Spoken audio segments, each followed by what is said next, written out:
Hi, இன்னைக்கு நம்ம பார்க்க போற மூவி எக்ஸ்பிளனேஷன் ஒரு சூப்பரான மலையாளம் கிரைம் த்ரில்லர். படத்தோட கதை 80s 90s காலகட்டத்துல நடக்குது. இந்த படத்தோட ஒன்லைனர் என்னன்னா, கேரளாவுடைய சிஎம்மும் டிஜிபியும் சேர்ந்து 4 பேர் கொண்ட ஒரு கூலிப்படையை நடத்திட்டு இருக்க, அதுக்கு இந்திரன்ஸ் தான் தலைவரா இருக்காரு. அவங்களும் சிஎம் சொன்னா ஏன் எதுக்குன்னு கேட்காம போட்டோல இருக்கால போட்டு தள்ளுறதுன்னு எல்லா வேலையும் செய்யறாங்க. அந்த மாதிரி டைம்ல தான் அவங்க கிட்ட அடைக்கலம் கேட்டு ஆரியா வர, ஆரியா யாரு, எதுக்காக வந்தாரு, அவர் குடும்பத்துக்கு என்ன ஆச்சு, இதெல்லாம் ஒரு கேள்வியாவே இருக்க ஆரியா மிகப்பெரிய ஒரு தலைவரை முடிச்சு கட்டுறாரு. அத ஏன் பண்ணாரு, மாட்டிக்காம தப்பிச்சாராம். இவருக்கு அடைக்கலம் கொடுத்த அந்த கூலிப்படை எந்த சிஎம்காக இவங்க சம்பவம் எல்லாம் பண்ணாங்களோ அந்த சிஎம்ஏ இவங்களை கொலை பண்ண முயற்சி பண்ண, சிஎம் ஏன் கொலை பண்ணணும், அதுக்கு பின்னாடி இருக்க மர்மம் என்ன, இப்படின்னு பல கேள்விகளுக்கு நம்ம எதிர்பார்க்காத விதத்துல ட்விஸ்டோட இந்த கதையை சொல்லியிருக்காங்க. ஃபுல் எக்ஸ்பிளனேஷன் பார்க்கறதுக்கு முன்னாடி நீங்க நம்ம சேனலுக்கு புதுசா இருந்தா மிஸ் மூவி டாக்ஸ்ன்ற நம்ம சேனலை சப்ஸ்கிரைப் பண்ணி சப்போர்ட் பண்ணுங்க. அப்பதான் கடகடன் போடுற வீடியோஸ்ல நீங்க மடமடன் பார்க்க முடியும். வாங்க முழு கதைக்குள்ள போலாம்.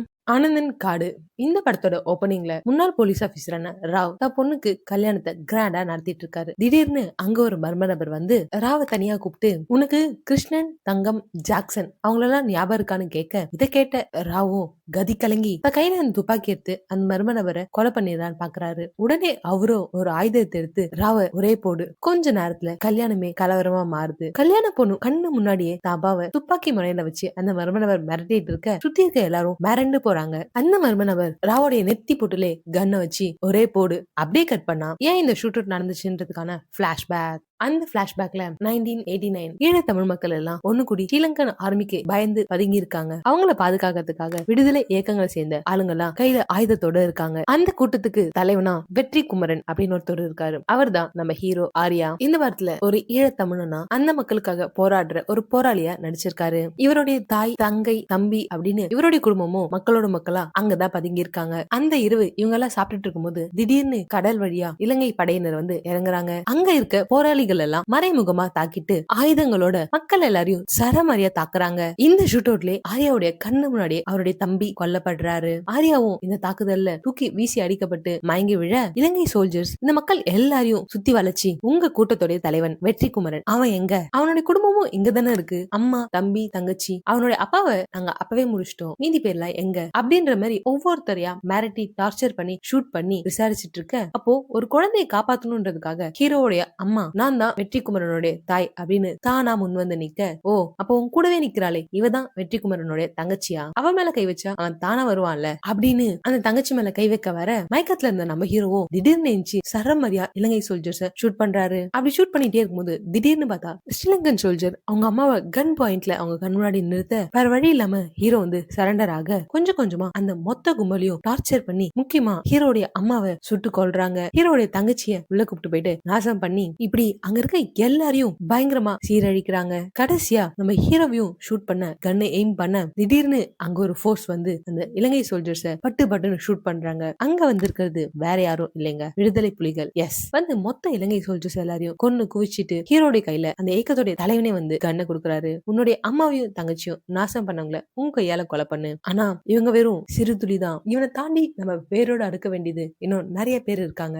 அந்த கொடும் கோளர்களை அறுவடை பண்ணாதான் நமக்கு இங்க விடுதலை கிடைக்கும் அப்படின்ற மாதிரி அந்த ஏக்கத்தோட தலைவன் வந்து ஹீரோ கையில கண்ணை கொடுக்க, தாமாவையும் தங்கச்சியும் தன் கண்ணு முன்னாடியே நாசம் பண்ண அந்த சோல்ஜரை ஹீரோ கொலை பண்ணிடுறாரு. அதுக்கப்புறம் அந்த ஏக்கத்தோட சேர்ந்து தமிழ் ஈழ விடுதலைக்காக போராட ஹீரோ கிளம்பிடுறாரு. அப்படியே கட் பண்ணா சில வருடங்களுக்கு பிறகு இப்போ 1989 கேரளால இருக்க திருவனந்தபுரத்துல அனந்தபுரி அப்படின்னு ஒரு ஊரை காமிக்கிறாங்க. அது ஒரு குட்டி கிராமம். அந்த கிராமத்துல தங்கராஜ், முரளி, ஜாக்சன் 3 யங்ஸ்டர்ஸ் இருக்காங்க. அவங்களுக்கு தலைவனா கிருஷ்ணகுட்டி அப்படின்னு ஒரு வயசானவர் இருக்காரு. இந்த கேரக்டர்ல இந்திரன்ஸ் நடிச்சிருக்காரு. இவர்கிட்ட கூலிப்படையா தான் அந்த 3 பேரும் வேலை செய்யறாங்க. இவங்க 4 பேரும் சேர்ந்து ராத்திரியோட ராத்திரியா ஒரு வண்டியை மடக்கி அந்த வண்டி உள்ள ஒரு இளைஞன் இருக்கான். அவனை பார்க்க ஏதோ பயங்கர பணக்கார வீட்டு பையன் மாதிரி இருக்க, இந்த 4 பேரையும் ஏய் நான் யாருன்னு தெரியுமா, என்ன எதுக்குடா புடிச்சு வச்சிருக்கீங்க அப்படின்னு மிரட்டுறான். இதை எதையுமே காதுல வாங்காத அந்த கூலிப்படையை சேர்ந்தவங்களோ அந்த காருக்குள்ளாரே அவனை போட்டு லாக் பண்ணி மேல பெட்ரோல் ஊத்தி மொத்தமா காரோட சேர்த்து அவனை எரிச்சிடுறாங்க.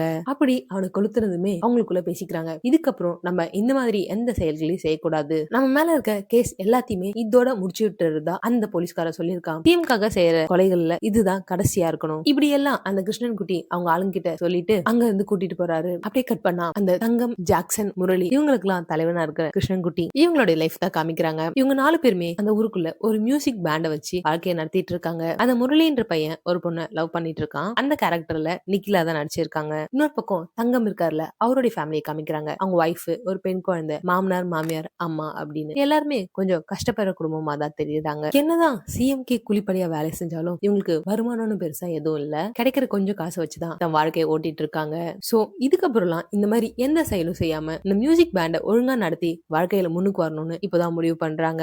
இவங்களோட கிராமத்துல கீர்த்தி அப்படின்னு ஒரு லேடி இருக்காங்க. இந்த கிருஷ்ணன் குட்டியோட கேங் அவங்கள ஒரு மாதிரி தங்கச்சி மாதிரி பார்க்க, அந்த கீர்த்திக்கு ஒரு தம்பி இருக்கான். ஆனா நல்லா படிக்க வைக்கணும், நல்லா பாத்துக்கணும்ன்றதுக்காக கீர்த்தி உழைச்சிட்டு இருக்காங்க. ஆனாலும் அந்த கீர்த்தி பல கஷ்டங்களை சந்திக்கிறாங்க. அந்த ஊர்ல ராவ், படத்தோட ஸ்டார்டிங்ல பார்த்தோம்ல அந்த போலீஸ்காரன், அவன் இங்கதான் டியூட்டி பார்த்து இருந்திருக்கான். அவங்களுடைய ஒய்ஃப் இறந்துட்டதுனால இந்த கீர்த்திய டெய்லியும் போட்டு அபியூஸ் பண்ணி, டார்ச்சர் பண்ணி, மிஸ்யூஸ் பண்ணிருக்கான். சிஎம் சொல்ற வேலைகள் எல்லாம் இந்த ராவ் இந்த 4 பேரை வச்சுதான் முடிக்கிறான். ஒரு மாதிரி மிருகத்தனமா இந்த கீர்த்தியை போட்டு அடிக்கிறது, உதைக்கிறது, சிகரெட்டால சூடு வைக்கிறதுன்னு ரொம்ப சாடிஸ்ட் மாதிரி நடந்துக்கிறான். இவன் தன்னை இந்த அளவுக்கு டார்ச்சர் பண்றான்றத அந்த கூலிப்படையில முக்கியமானவரான தங்கம் கிட்ட வந்து கீர்த்தி சொல்ல, தங்கமும் பயங்கரமா கோவப்படுறாரு. அடுத்த நாளே அந்த ராவுக்கு காட்டுக்குள்ள ஒரு காட்டேஜ் இருக்கு. அங்கதான் அந்த கீர்த்தியை போட்டு டெய்லியும் டார்ச்சர் பண்ணிட்டு இருக்கான். அங்க வந்த தங்கம், கீர்த்தி எங்களுக்கு எல்லாம் தங்கச்சி மாதிரி, அவங்கள இப்படி எல்லாம் பண்ணக்கூடாது அப்படின்ற மாதிரி எல்லாம் சொல்ல, அதை பத்தி எல்லாம் நீ பேசக்கூடாது அப்படின்னு அந்த போலீஸ்காரன் இவங்களெல்லாம் மிரட்டி அனுப்பிச்சிடுறான். அப்படியே கட் பண்ணா தமிழ்நாட்டுல திண்டுக்கல்ல இருக்க விடுதலை இயக்கங்களை சேர்ந்த ஒரு நபர், இந்த கேரக்டர்ல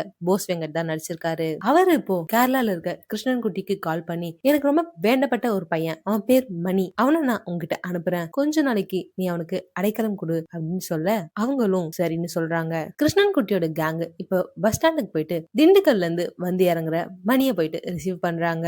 அந்த மணின்ற பேர்ல வந்து இறங்குறது தான் ஹீரோ ஆர்யா. எஸ், கொஞ்ச நாள் இந்த அனந்தபுரியில வந்து இவங்க கிட்ட இவங்களுடைய அடைக்கலத்துல இருக்கிறதுக்காக வராரு. அந்த கூலிப்படையை சேர்ந்தவங்களோ, திண்டுக்கல்ல இருக்க போஸ் எங்களுக்கு எவ்வளவு பண்ணிருக்காரு, அவருக்காக நாங்க என்ன வேணா பண்ணுவோம், நீங்க எங்க ஊர்ல எங்க இடத்துல எவ்வளவு நாள் வேணா இருக்கலாம், சேஃபா அப்படின்னு கூப்பிட்டு போயிட்டு கீர்த்தியோட வீட்டுல தான் நம்ம ஹீரோவை தங்க வைக்கிறாங்க. நாட்கள் போக போக ஹீரோவும் அவங்க கூட எல்லாம் நல்லா பழகிடுறாரு. இதெல்லாம் ஒரு பக்கம் நடந்துட்டு இருக்க, இன்னொரு பக்கம் தன்னுடைய அரசியல் ஆதாயத்துக்காக கொலைகள் எல்லாம் பண்ண சொல்ற கேரளாவுடைய சிஎம் KM மேனன், இவர் தாங்க இந்த படத்தோட மெயின் வில்லன். இவருக்கு இப்போ தமிழ்நாட்டுல திண்டுக்கல்ல அந்த ஊரையே கட்டி ஆண்டுட்டு இருக்க முதலியார் அப்படின்ற ஒரு பெரிய மனுஷன் கிட்ட இருந்து அழைப்பு வருது, நீங்க வந்து முதலியார பாக்கணும் அப்படின்னு. அந்த முதலியாரோ கேரளா சிஎம்க்கு நிறைய ஃபண்ட்ஸ் எல்லாம் கொடுத்திருக்காரு அரசியல் ஆதாயத்துக்காக. சரி ஓகேன்னு சிஎமும் அந்த முதலியார சந்திக்கிறதுக்காக அவருடைய வீட்டுக்கு போறாரு. அங்க போனதும் பயங்கரமா சிஎம் வெல்கம் பண்ணாலும், உங்ககிட்ட சில முக்கியமான விஷயங்கள்லாம் பேச வேண்டியது இருக்கு, வாங்க பக்கத்துல என்னோட தியேட்டர் இருக்கு அங்க போலாம் அப்படின்னு அந்த கேங்ஸ்டர் முதலியார் சிஎம் தியேட்டருக்கு கூட்டு போறான். அந்த தியேட்டருக்கு கூட்டு போனதும், இந்த தியேட்டரை என் பையன் ரொம்ப ஆசையா கட்டினான், ஆனா அவன் இப்போ உயிரோட இல்ல அப்படின்ற மாதிரி அந்த பையனோட போட்டோ காமிக்கிறாரு. அந்த பையன் வேற யாரும் இல்லங்க, படத்துல ஸ்டார்டிங்ல இந்த கூலிப்படையை சேர்ந்தவங்க ஒரு பையனை காருள்ள வச்சு பெட்ரோல் ஊத்தி கொளுத்துனாங்கல்ல, அந்த பையன் தான் முதலியாரோட பையன் போல. இப்போ இந்த முதலியார் தியேட்டருக்குள்ள வச்சு, என் பையனை கொலை பண்ணது நீதானு எனக்கு நல்லாவே தெரியும் அப்படின்னு அந்த சிஎம் கிட்ட சொல்ல, இதை கேட்ட சிஎம் பயங்கர ஷாக் ஆகுறாரு. என்னது, நான் உன் பையனை கொன்னனா, இதுக்கு என்ன ஆதாரம் இருக்கு அப்படின்னு ஆதாரத்தை கேட்க, உடனே அந்த முதலியார் ஆக்ட்ரஸ் ரெஜினாவை கூப்பிடுறாங்க. இந்த ரெஜினாவுக்காக தான் சிஎம் முதலியாரோட பையனை கொண்டு இருப்பாரு. ஆக்சுவலா முதலியாரோட பையன் ஆக்ட்ரஸ் ரெஜினாவை கல்யாணம் பண்ணிக்கலாம்னு ஒரு பிளான்ல இருந்திருப்பான். ஆனா சிஎம் அதுக்கு விடல.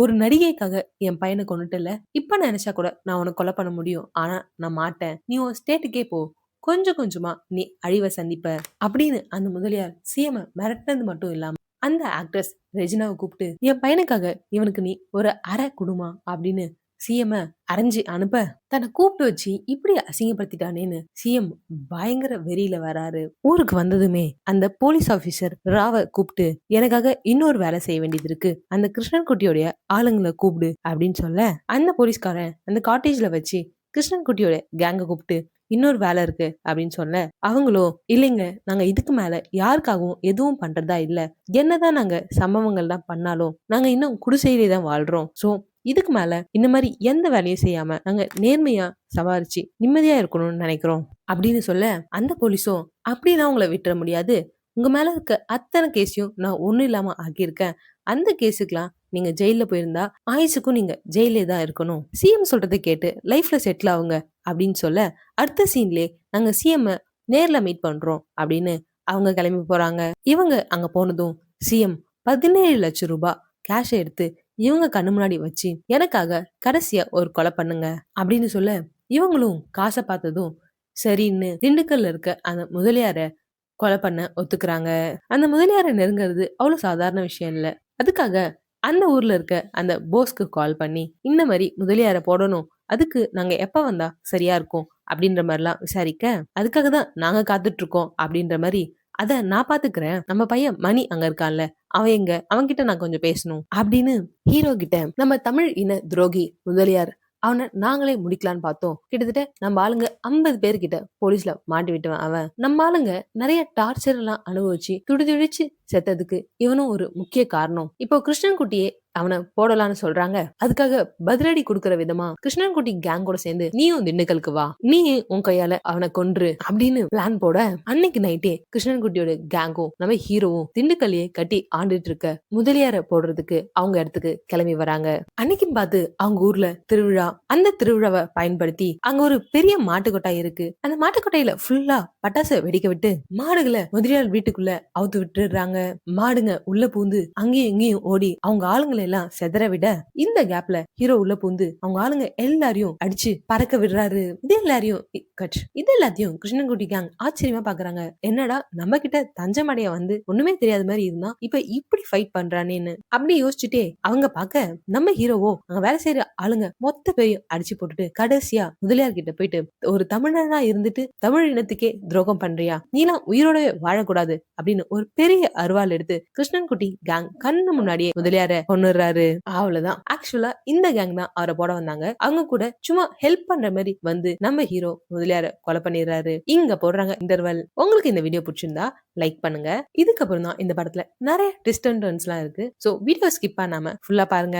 சோ இப்போ படத்தோட ஓப்பனிங்ல இந்த கிருஷ்ணன்குட்டியோட கேங்க்கு நம்ம ஹீரோ யாரு, எந்த இயக்கத்துக்காக வேலை செய்யறாரு, இவங்களுடைய நோக்கம் என்ன அப்படின்னு எல்லாமே தெரிய வருது. அதே சமயம் சிஎம் கிட்ட இருந்து ஒரு 17 லட்சம் காசு கிடைச்சிருக்கும்ல, அதை வச்சு ஓரளவுக்கு சந்தோஷமா அந்த கிராமத்துல வந்துட்டு இருக்காங்க. கிருஷ்ணன்குட்டி கூடவே இருக்க தங்கம், முரளி, ஜாக்சன் அவங்களும் அவங்களுடைய ஃபேமிலிக்கு அவங்க நினைச்சதெல்லாம் பண்றது அப்படின்னு ரொம்ப சந்தோஷமா வாழ ஆரம்பிக்க, அதுக்கப்புறம் இப்படி சந்தோஷமா இருக்கலாம்னு அவங்க நினைக்கிற போது இந்த பக்கம் சிஎம் அவர் சொல்லி தானே திண்டுக்கல் முதலியார் பெரிய ஆளை போட்டு தள்ளினாங்க. அவர் கட்சியிலேயே எதிரியா ஒருத்தவன் இருக்கான். அவன் வந்து சிஎம் மிரட்ட ஆரம்பிக்கிறான். நீங்க சொல்லி தானே முதலியார முடிச்சு விட்டாங்க, அதுக்கான ஆதாரம் என் கையில இருக்கு, அந்த ஆட்கள் மட்டும் போலீஸ் கையில மாட்டினாங்கன்னா அவ்வளவுதான், நீங்களும் ஜெயிலுக்கு தான் போகணும், இந்த கேஸ் வேற சிபிஐக்கு மாறிடுச்சு, சோ நீங்களும் சிக்கதான் போறீங்க அப்படின்னு அந்த அரசியல் எதிரி சிஎம் பயமுறுத்த, அடுத்த சீன்லயே சிஎம் அந்த போலீஸ்கார ராவ கூப்பிட்டு பிரச்சனை முடிஞ்சிருச்சுன்னு பார்த்தா என்னோட அரசியல் எதிரிங்க நிறைய பேர் இருக்காங்க, அவங்க எல்லாம் இதை சும்மா விட மாட்டாங்க, கண்டிப்பா நோண்ட ஆரம்பிப்பாங்க, சோ இன்னொரு சம்பவம் பண்ண வேண்டியது இருக்கு அப்படின்ற மாதிரி எல்லாம் சிஎம் ராவ் கிட்ட சொல்ல, ஒன்னும் பிரச்சனை இல்ல தலைவரே, கிருஷ்ணன்குட்டி கேங்க கூப்பிட்டு பண்ண சொல்லிடலாம் அப்படின்னு சொல்ல, இல்ல கொலை பண்ண போறதே கிருஷ்ணன்குட்டி கேங்க தான் அப்படின்னு சொல்றாரு. இதை கேட்டு ராவே ஒரு நிமிஷம் ஆடி போக,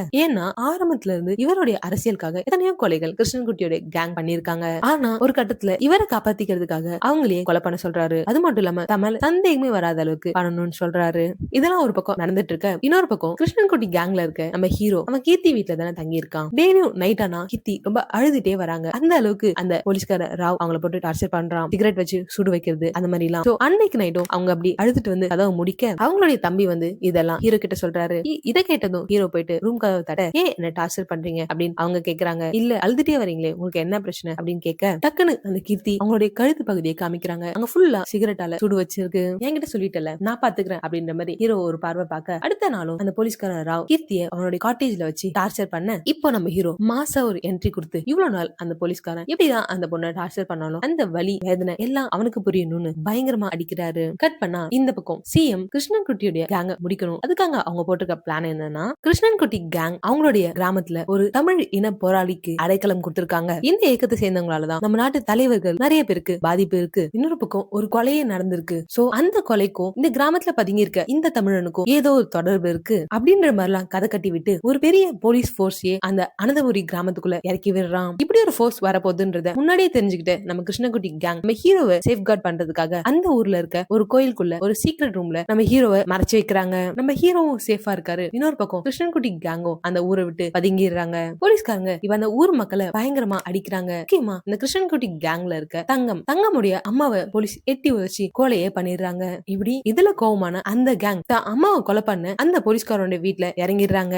இதெல்லாம் பார்த்து பயங்கர கோவமான அந்த கேங்கோ அம்மாவை கொன்ன அந்த போலீஸ் ஆபீசரோட வீட்டுக்கே இறங்கிடுறாங்க. அங்க போயிட்டு அந்த போலீஸ் ஆபீசரோட வீட்டுல இருக்க எல்லாரையும் கத்தி வச்சு மிரட்டி இதெல்லாம் நீ யார் சொல்லி பண்ற. கடைசியா அந்த போலீஸ்காரன் சிஎம் உடைய பிளான் எல்லாத்தையுமே கிருஷ்ணன்குட்டி கேங் கிட்ட சொல்லிடுறாங்க.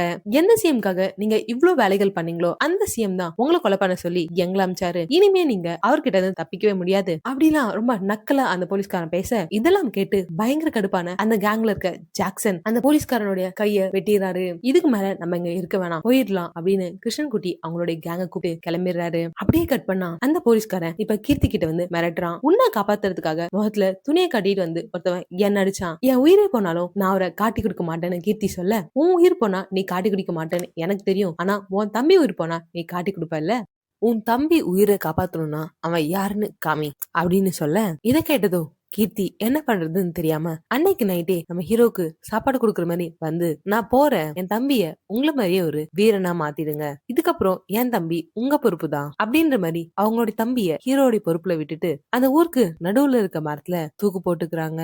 அதுக்கப்புறம் இத பார்த்த கிருஷ்ணகுட்டி கேங் இதுக்கப்புறமும் அந்த சிஎம் சும்மா விடக்கூடாது, அவனை ஏதாச்சும் பண்ணியே ஆகணும் அப்படின்னு பிளான் பண்ண அப்பதான் நம்ம ஹீரோ ஒரு ஐடியா கொடுக்கறாரு. சிஎம் வீட்ல அவரு ஆசையா வளர்த்துட்டு இருக்க அவருடைய பேரன் இருக்கான். அவன் ரெகுலரா ஒரு கராத்தே கிளாஸ்க்கு வரான். அங்க வச்சு அவனை தூக்கணும் அப்படின்னு சொல்லிட்டு அடுத்த சீன்லயே நம்ம ஹீரோ அந்த கராத்தே கிளாஸ்க்கு போயிட்டு அங்க இருக்க எல்லாரையும் அடிச்சு போட்டுட்டு சிஎம் உடைய பேரனை தூக்கிறாரு. சிஎம் உடைய பேரனை தூக்கிட்டாங்கன்னு தெரிஞ்சதுமே சிஎம் ரொம்ப அதிர்ச்சியாகி அந்த கிருஷ்ணகுட்டியோடைய கேங்க கூப்பிடுங்க, அவங்களுடைய டிமாண்ட் என்ன அப்படின்னு கேட்க கிருஷ்ணகுட்டியோட கேங்கோ சிஎம் தனியா ஒரு போட்ல மீட் பண்ணி, உனக்காக நாங்க பல விஷயங்கள் பண்ணோம், ஆனா நீ உன் முத்திய எங்க கிட்டே காமிக்க ஆரம்பிச்சிட்ட, இதுக்கு மேலயும் நான் உன்னை நம்ப முடியாது, நீ கொடுத்த பணத்தெல்லாம் நீயே வச்சுக்கோ, எனக்கு தேவை என்னோட பசங்க தங்கம், முரளி, ஜாக்சன் இவங்க நல்லபடியா போயிட்டு வெளிநாட்டுல செட்டில் ஆகணும், அதுக்கு தேவையான ஏற்பாடுகள் எல்லாம் நீ பண்ணு, அவங்க நல்லபடியா வெளியூருக்கு கிளம்பினதுக்கு அப்புறம் தான் உன் பேர உன் கைக்கு வருவான், உனக்கு என்ன வேணும் அப்படின்னு கேட்க, எனக்கு எதுவும் வேணாம், எனக்கு இப்பவே 70 வயசு ஆயிடுச்சு, நான் இங்கவே